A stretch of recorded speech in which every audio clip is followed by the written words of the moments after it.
వెంటనే పుష్కర లిఫ్ట్ కూడా ఉంది. 2 లిఫ్ట్లు చూసి పోలీస్ అరవాల్సిన పని లేదు, ఆ లీడర్స్ పంపించి అక్కడ నిలబడుకుంటారు. మీరు అనవసరం గొడవ చేయొద్దండి. మనకు ముందు పార్టీ వాళ్ళే ఉండేవాళ్ళం, ఇప్పుడు అదనంగా గవర్నమెంట్ తోటి పోలీసులు కూడా ఉంటారు. మన లీడర్స్ జాగ్రత్తగా ఆర్గనైజ్ చేసుకోండి.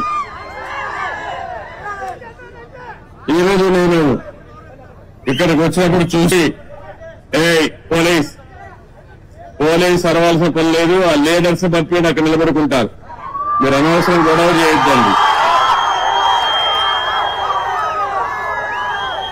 మనకు ముందు పార్టీ వాళ్ళే ఉండేవాళ్ళం, ఇప్పుడు అదనంగా గవర్నమెంట్ తోటి పోలీసులు కూడా ఉంటారు. మన లీడర్స్ జాగ్రత్తగా ఆర్గనైజ్ చేసుకోండి. ఈరోజు నేను ఇక్కడికి వచ్చినప్పుడు చూశాను. నా ఆలోచన ఏంటంటే గోదావరి నీళ్లు అనకాపల్లి జిల్లాకు రావాలి. గోదావరి నీళ్లు వస్తున్నాయి కానీ విశాఖపట్నం పూర్తిగా తాగేదానికి కానీ పొలాలకు కానీ నీళ్లు ఇచ్చే పరిస్థితి రావాలి.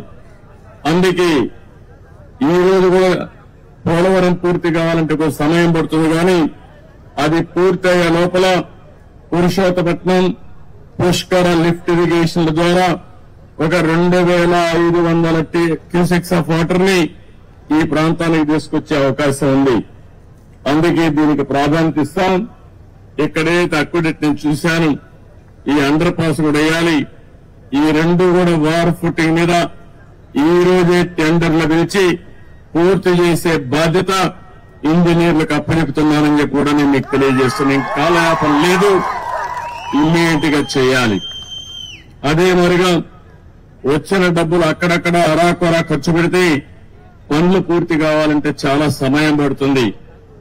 అందుకని ఒక 800 కోట్ల రూపాయలు ఖర్చు అవుతుంది 93 కిలోమీటర్స్ వరకు పూర్తి చేసుకుంటే.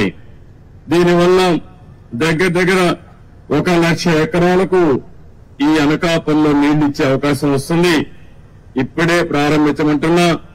ఎంత వీలైతే అంత తొందరలో పూర్తి చేసి ఉత్తరాంధ్ర సుజల శ్రవంతి ద్వారా ఉత్తరాంధ్ర ప్రజానీకు రుణం తెచ్చుకుంటాం. అది పూర్తి చేసిన తర్వాత ఫర్దర్ గా ముందుకు తీసుకుపోతాం.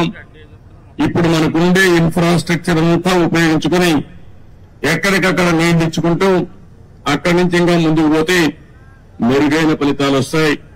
ఈ రోజు నేను అన్ని చూశాను, క్షేత్రస్థాయిలో ఇన్స్పెక్షన్ చేశాను. రేపు అధికారులందరూ కూడా యాక్షన్ ప్లాన్ తయారు చేయమంటున్నా. యాక్షన్ ప్లాన్ తయారు చేసిన తర్వాత ఏమేమి చేయాలో దాని ప్రకారం చేస్తామని చెప్పి కూడా నేను మీకు తెలియజేస్తున్నా. ఈ ప్రాజెక్టు పూర్తయితే 214 కిలోమీటర్లకు పూర్తి చేయాలి. మన ఈస్ట్ గోదావరికి విశాఖపట్నానికి త్రాగునీరు సాగునీరు 2 వస్తాయి. దగ్గర 4,00,000 ఎకరాలకు సాగునీరు ఇచ్చే అవకాశం ఉంది. 23 టీఎంసీ నీళ్లతో దగ్గర మీరు చూస్తే ఈ ప్రాంతంలో పెద్ద ఎత్తున త్రాగునీటి సమస్య కూడా విశాఖపట్నమే కాకుండా అనకాపల్లి జిల్లా పూర్తిగా ఇంటింటికి ఏదైతే మేము ఎలక్షన్ మేనిఫెస్టోలో పెట్టామో కొళాయి ద్వారా నీళ్లిచ్చే బాధ్యత తీసుకుంటామని చెప్పి కూడా నేను మీకు తెలియజేస్తున్నా. ఇవన్నీ కూడా చేయడం కోసం ఈరోజు నేను ఒకటే చెప్పాను, దీన్ని మనం పూర్తి చేయాల్సిన అవసరం ఉంది. ఇప్పుడే నేను చెప్పిన ఫిగర్స్ లో కూడా మన వాళ్ళు చెప్పింది 800 కోట్ల రూపాయలు ఖర్చు పెడితే 93వ కిలోమీటర్ వరకు 2,20,000 ఎకరాలకు నీళ్లు ఇస్తాం, సాగునీరు ఇస్తాం. 2,20,000 ఎకరాలకు ఈ జిల్లాలో నీళ్లు ఇవ్వగలిగితే నా జన్మ సార్థకమైనట్టు అవుతుంది. అది కూడా మొదటి విడతలు ఫేజ్ 1. అక్కడి నుంచి ఫేజ్ 2కు తీసుకెళ్తాం.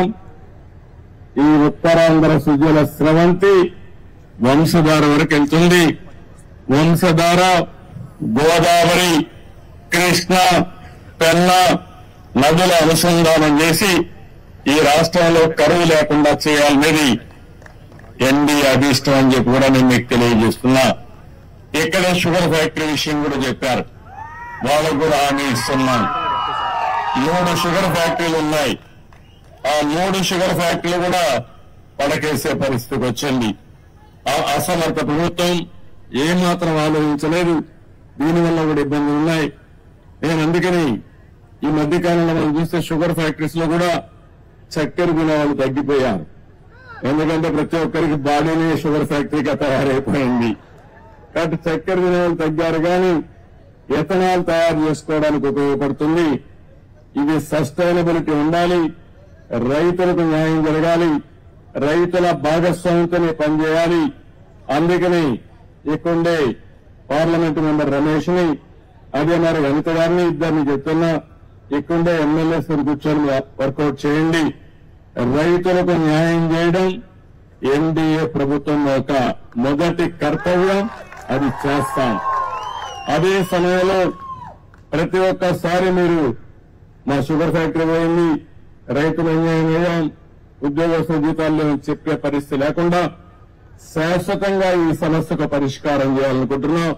అది చేసి చూపిస్తానని కూడా మేము మీకు తెలియజేసుకుంటూ, ఇంకా ఈ రోజంతా ఇక్కడే తిరుగుతున్నా.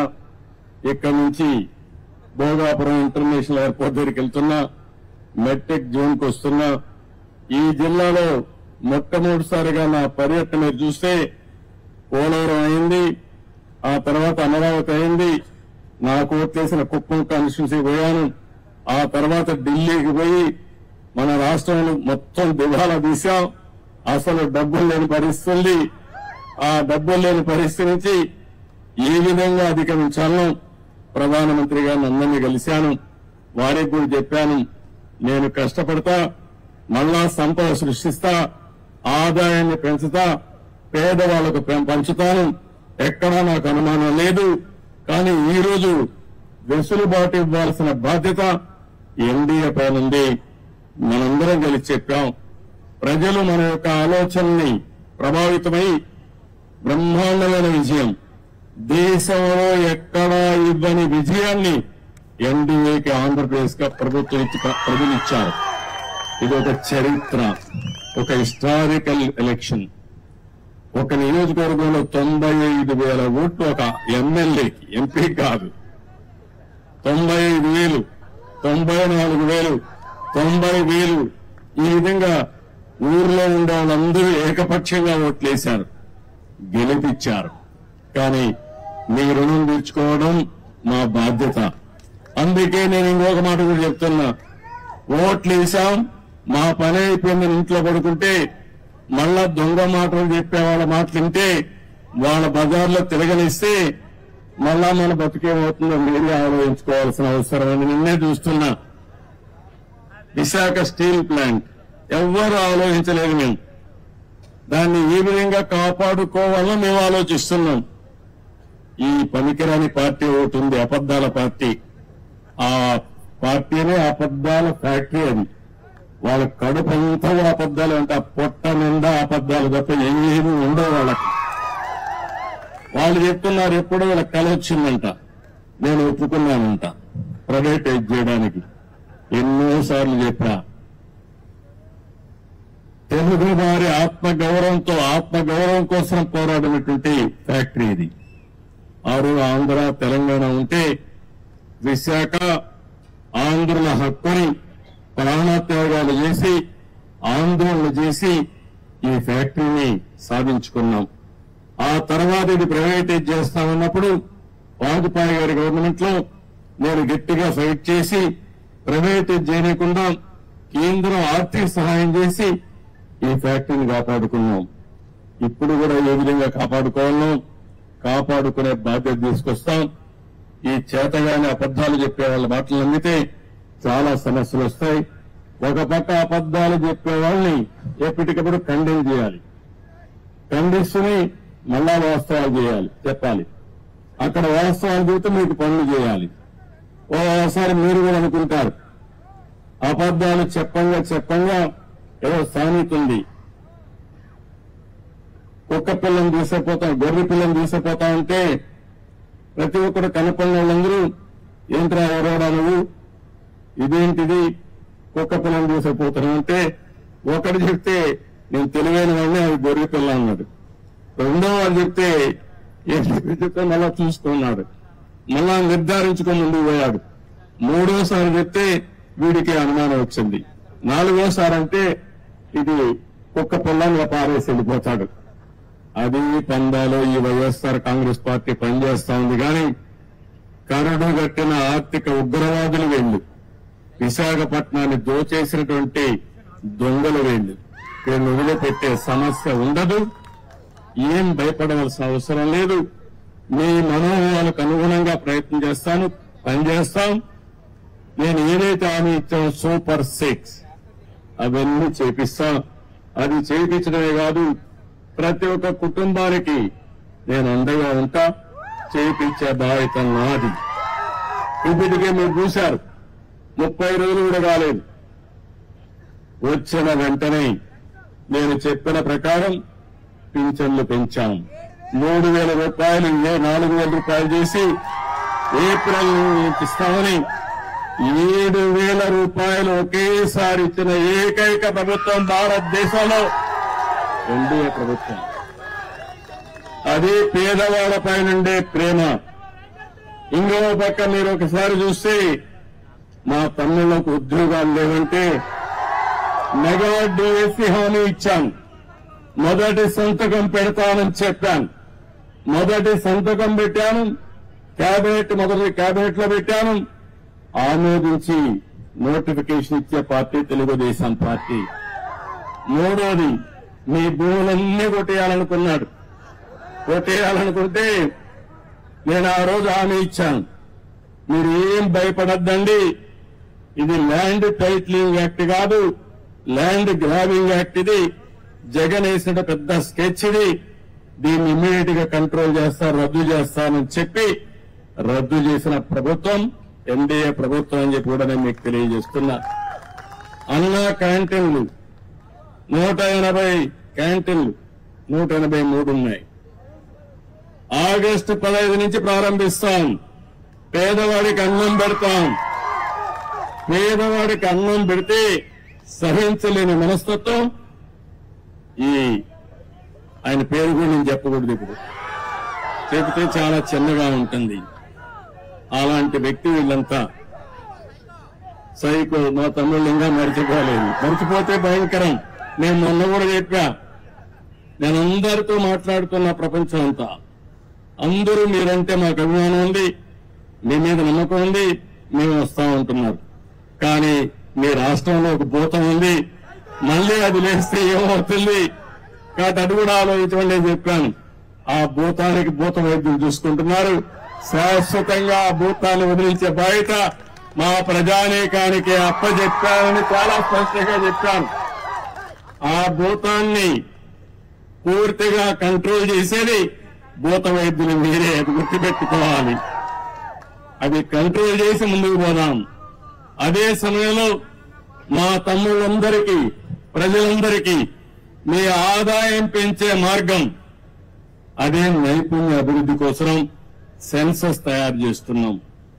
అందులో ఏ విధంగా మీ ఆదాయం పెరుగుతుంది, యువతకు ఉద్యోగాలు ఏ విధంగా వస్తాయి, ప్రపంచం మొత్తం రాణించాలంటే ఎలాంటి నైపుణ్యం మీకు కావాలో అది ఇప్పించే బాధ్యత మాది. దానికి కూడా శ్రీకారం చుట్టామని చెప్పి కూడా నేను మీకు తెలియజేస్తున్నా. అన్నింటికంటే ముఖ్యంగా ఇసుక, ఉచిత ఇసుక ఫ్రీ. ఏం తమ్ముళ్ళు ఎన్నికల ముందు చెప్పాను, ఫ్రీ ఇసుక ఇస్తానన్నాను, ఉచిత ఇసుక ఇస్తాన్నాం. మాట నిలబెట్టుకున్న పార్టీ ఎన్డీఏ పార్టీ అని చెప్పి కూడా నేను మీకు తెలియజేస్తున్నా. మీరందరూ ఒక పక్క నా మీద గాని, పవన్ కళ్యాణ్ గారి పైన గాని, నరేంద్ర మోడీ గారు చెప్పిన విషయాలు, ఎన్డీఏ చెప్పిన విషయాలన్నీ కూడా మీరు నమ్మారు, పూర్తిగా విశ్వసించారు, మాకు బ్రహ్మాండమైన మెజార్టీతో గెలిపించారు. మేమందరం కూడా మీకు రుణపడి ఉన్నాం. తప్పకుండా మీ రుణం తీర్చుకుంటాం. ఎట్టి పరిస్థితుల్లో నా ఆలోచన ఒకటి, ఆంధ్రప్రదేశ్ ని నెంబర్ 1 రాష్ట్రంగా తయారు చేయాలనేది ఏకైక ధ్యేయం. ఇప్పుడు ఎక్కడున్నామంటే అందరికంటే వెనకాలన్నాం. మొన్న జీతాలు కూడా ఇవ్వలేము, పెన్షన్లు ఇవ్వలేమంటే నేను ఒకటే చెప్పా, ఏం చేస్తారో నాకు అనవసరం, ఒకే రోజు పెన్షన్ ఇవ్వాలి, అందరికి ఇవ్వాలని, వాలంటీర్స్ ఉంటేనే సాధ్యం అని చెప్పిన పెద్ద మనుషులకు బుద్ధి చెప్పాలని సచివాలయ సిబ్బందితో ఒకే రోజు ఇచ్చాం. అందుకని సచివాలయ సిబ్బందితో ఒకే రోజు పింఛన్లు ఇచ్చిన పార్టీ తెలుగుదేశం ఎన్డీఏ ప్రభుత్వం. అవునా కాదా అని అడుగుతున్నా మిమ్మల్ని. జీతాలు ఇవ్వలేమంటే సాధ్యం కాదని ఒక పక్క పింఛన్లు ఇస్తూనే ఇంకో పక్క ఉద్యోగస్తులు కూడా జీతాలు ఇచ్చాం. రెండు కూడా చేశామంటే అది ఈ పార్టీకి ఉండే కమిట్మెంట్. తప్పకుండా చేస్తాం. మీరు కూడా ఒకటే చెప్తున్నా, ఈ రోజు మీ ఉత్సాహం చూశాను. ఊర్లు కదిలొచ్చారు. మనస్సు నిండా అభిమానమే. ఎంత అభిమానం అంటే ఆ అభిమానాన్ని పూల వర్షం కురిపించి బ్రహ్మాండంగా మాకు స్వాగతం పలికారు. నేను మిమ్మల్ని కోరేది ఒకటే, మేము పనులు చేస్తాం. మీరు ఆలోచించి అవన్నీ ఏ విధంగా అమలు చేస్తున్నాం చూసుకోండి. నేను చెప్పేది, మా నాయకులు చెప్పే మాటలు కూడా మీరు వినండి. ఇన్ని మీరు సహకరించండి. మీ యొక్క శ్రేయస్సే మా అభిమతం. దానికోసమే పనిచేస్తాం. ఏ పని చేసినా ఈ రోడ్లన్నీ చూస్తున్నా, ఏం చేయాలో నాకే అర్థం కావడంలా. ఆ గొయ్యల్లో ఎవరిని పూడ్చాలి? తమ్ముళ్ళు ఎవరిని పూడ్చాలి? ఆ గొయ్యల్లో ఆ గొయ్యలు పెట్టిన వాళ్ళని పూడ్చాలి. ఇప్పుడు మనం ఆ పరిస్థితిలో ఉన్నాయి. మొత్తం రాష్ట్రమే గుంతలైపోయింది. మన బ్రతుకులే ఆగమైపోయినాయి. కానీ ఈ రోజు మిమ్మల్ని చూస్తే మాత్రం నాకు అనిపిస్తుంది, మొన్నటి వరకు నేను వస్తే బిక్కు అంటే వచ్చేవాళ్ళు, ధైర్యంగా కూడా వచ్చేవాళ్ళు కాదు. నేను ఏదైనా జోక్ వేసినా మీరు నమ్మేవాళ్ళు కాదు. ఈ రోజు మీకు ఒక స్వాతంత్రం వచ్చినట్టు మీ మనసులు చూస్తా ఉంటే, మీ ముఖాలు చూస్తా ఉంటే ఎక్కడికక్కడ ఉత్సాహంగా కనపడి వస్తున్నారు. అంత మునుపు నాకు జ్ఞాపకం ఉండేది, నార్త్ కొరియాలో కిమ్ ఉన్నాడు. అక్కడ నవ్వితే కొడతారు, ఏడిస్తే కొడతారు. మీ ఇంట్లో ఎవరైనా చనిపోతే ఏడిస్తే కొడతారు. మీ ఇంట్లో ఏదైనా మంచి జరిగితే